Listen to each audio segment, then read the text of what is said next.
turacyari ku nkuru kandi zivugwa ziturutse mu burasirazuba bwa Repubulika Iharanira Demokarasi ya Kongo nyuma y'amatangazo akomeje gucicikana asohorwa na za ministeri zitandukanye mu bice bitandukanye ku kibazo cy'umutekano mu burasirazuba bwa Repubulika Iharanira Demokarasi ya Kongo. Twabonye u Rwanda rushimira byimazeyo icyemezo cya M23 byo cyo kuva mu bice byose yafashe byo muri teritwari ya Warikare ndetse no muri Warikare centre birumvikana. Kirakabaye rero inama ya EAC nayo igiye kuba ni inama idasanzwe ndetse iraba hakoreshejwe ikoranabuhanga ikaba igiye no gufatirwamo imyanzuro ishobora kuri butungure benshi nkuko kuva kwa M23 muri Warikare byatunguranye. Harimo kandi baraza no kwemeza ibyemezo by'inama y'abaminisitiri yaherukaga guterana, harimo ingingo ivuga ko M23 igomba kuva mu bice byose yafashe. Ndagira ngo rero tutizinze mu magambo ngo tubatindire twihute dukomoze kwibarwa isowe na Ministeri y'igihugu y'ububanyi n'amahanga y'igihugu cya Katari, aho bongeye gushyiramo byinshi ibitandukanye. Ibarwa rero ya Ministeri y'igihugu cya Katari cyasohowe n'igihugu cya Katari iragira iti Katari irakirana ibyishimo amatangazo yatanzwe na Repubulika Iharanira Demokarasi ya Kongo ndetse n'u Rwanda kuguhosha umwuka mubi mu burasirazuba bwa Kongo. Idoha 2024 Werurwe 2025 nibwo yanditswe, aho bagize bati igihugu cya Katari cyakiriye neza amatangazo yatanzwe na Repubulika Iharanira Demokarasi ya Kongo n'u Rwanda kubijyanye n'umuhate wabo mu kugabanya ubushyamirane no guhosha umwuka mubi mu burasirazuba bwa Repubulika Iharanira Demokarasi ya Kongo, cyane ku bijyanye n'itangazo rya M23 ryo gukura ingabo zayo mu gace ka Warikare. Katari ibona ko iyi ari intambwe ikomeye mu rugendo rugamije kugera ku mahoro ndetse n'umutekano mu karere.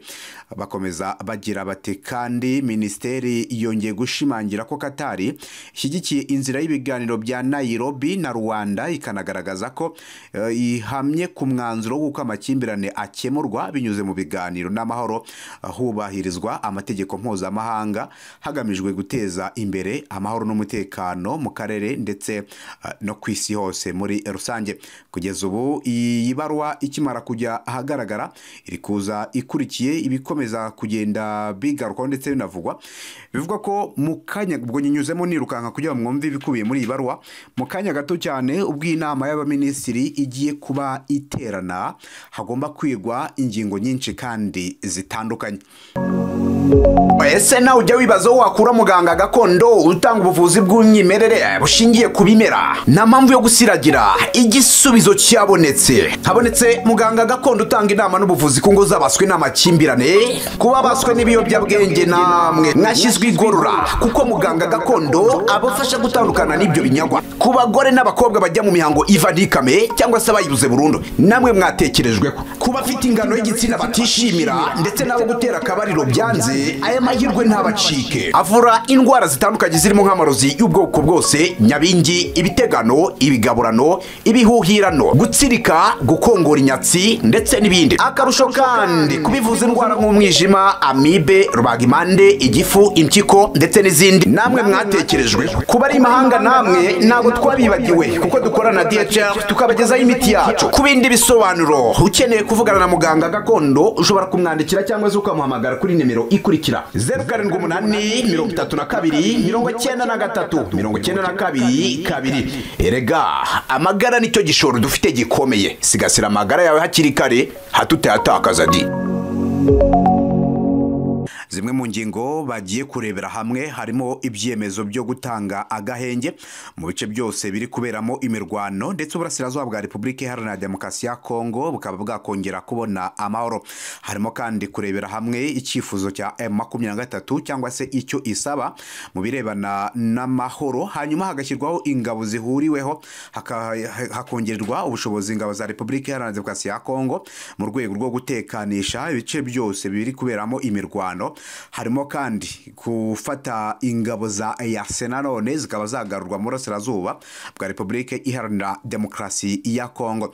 Ikindi twamenye gishobora kuri bwigirwe hamwe muri iyi nama nukureba uko ibyo M23 isaba ndetse akanasuzumwa umwimerere wabyo. Muri ibyo harimo gutekanisha ibice byose byagiye bivamo impunzi, harimo gucyura impunzi ibihumbi n'ibihumbi zahungiye mu bihugu bitandukanye zigasubizwa mu byabo, harimo guhashya umutwe wa FDLR no kuvana mu bice byose batuyemo bagasubizwamo abari barabihunze mu gihe kingana n'imyaka 30.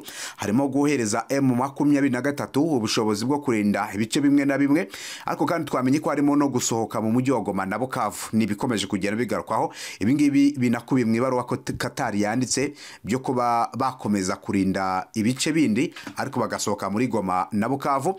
Harimo gufungura ibibuga by'indege, ubutabazi bugatangwa n'abashaka guhunga nabo bakaba bahunga, nkuko amakuru yakomeje kugenda abishyira ahagaragara. Hari kwibazwa ikiraza gukurikizwa cyangwa se niba koko ibi biraza gukunda. Turi mu bihe bya CCRF, agahenge kashyizweho kemeranyijweho n'uruhande rwa leta ya Kongo, kuri ubu ngubu ruri kumvikana neza cyase ruri kujyana mu mujyo na M23 ndetse n'u Rwanda kubirebana no guhagarika imirwano. Umuhuza Qatar kandi yongeye gushimangira ko ibi biganiro by'abakuru b'ibihugu bya EAC ndetse na SADC byitezwemo igisubizo kirambye gigomba gutanga umutekano mu gihe kirambye mu burasirazuba bwa Repubulika Iharanira Demokarasi ya Kongo. Inkuru ziracyakomeza kugarukwaho zigaragaza ibirebana n'ibibera muri Repubulika Iharanira Demokarasi ya Kongo, aho muri iyi nama ni inama itegerejwe cyane turaza gukomeza kubagezaho kandi igomba gutanga igisubizo kirambye ku birebana n'umutekano muke mu burasirazuba bwa Repubulika Iharanira Demokarasi ya Kongo.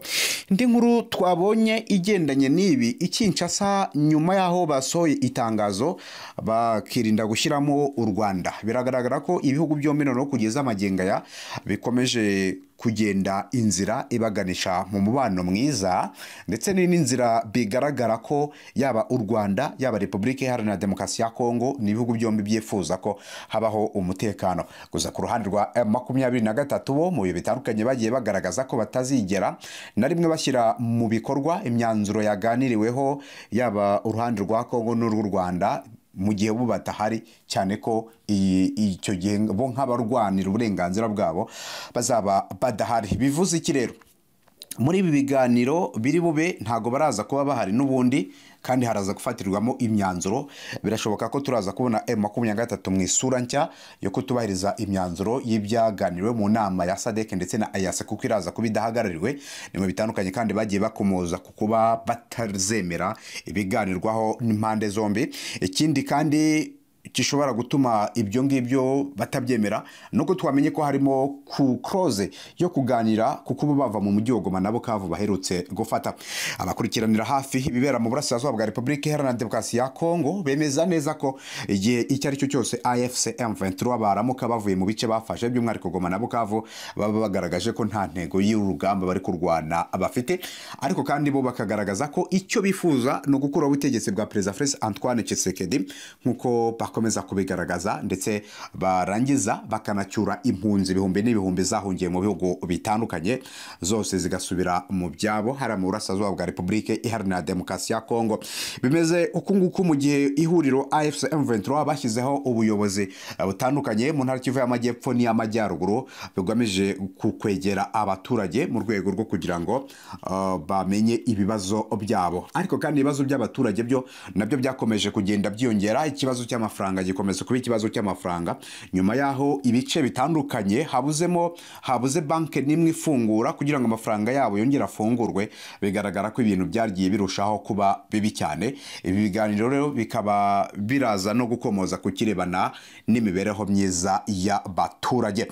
Turaza gutegereza turebe ubwo birebana n'inama turabikurikirana gatanu, kandi abari ku rubuga makuru muraza kuyabona mbere y'ahandi hose. Utari ku rubuga wifara link ushobora kunyuraho nawe kwinjira ugaflowinga kugira ngo uze kubona ibirebana n'ayo makuru yose.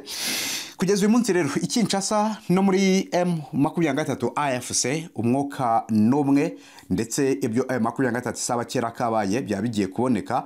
Ubwo niyo mpamvu tuvuga ati reka dutegereze tunasoze twibaza duti ese umujyi wa Goma baraza kuvamo na Bukavu cyangwa baraza gukomeza ibice byo kugumamo ahubwo habeho ingamba zihuriweho. Twanamenye ko n'ingabo za MONUSCO zaba zigiye kongererwa igihe cyo kuba ziri muri Repubulika Iharanira Demokarasi ya Kongo mu bitandukanye, cyase mu myaka irenga 20 zimaze mu burasirazuba bwa Kongo zagiye zigawa ni ku mpande zitandukanye, bavuga ko zidashoboye ndetse nta nicyo zakoze kuva zagera mu burasirazuba bwa Kongo kubirebana no kugarura amahoro ndetse no gucungira umutekano abaturage, kuko mu gihe cyazo abaturage bagiye batwikwa n'abazarendo ndetse bamwe baranaribwa. Izo ni ingero zitandukanye twagiye tubona.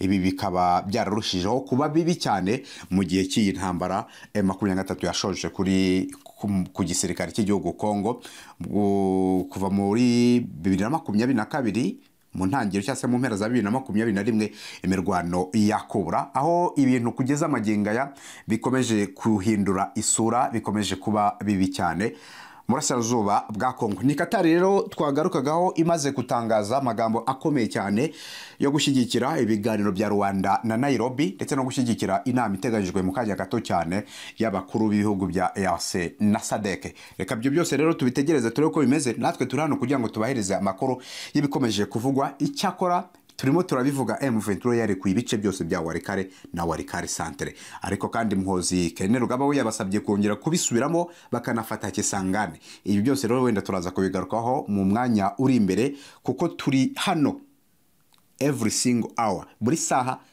turagenda tubagezaho amakuru update. Mwakoze cyane, reka duhure mu yindi saha.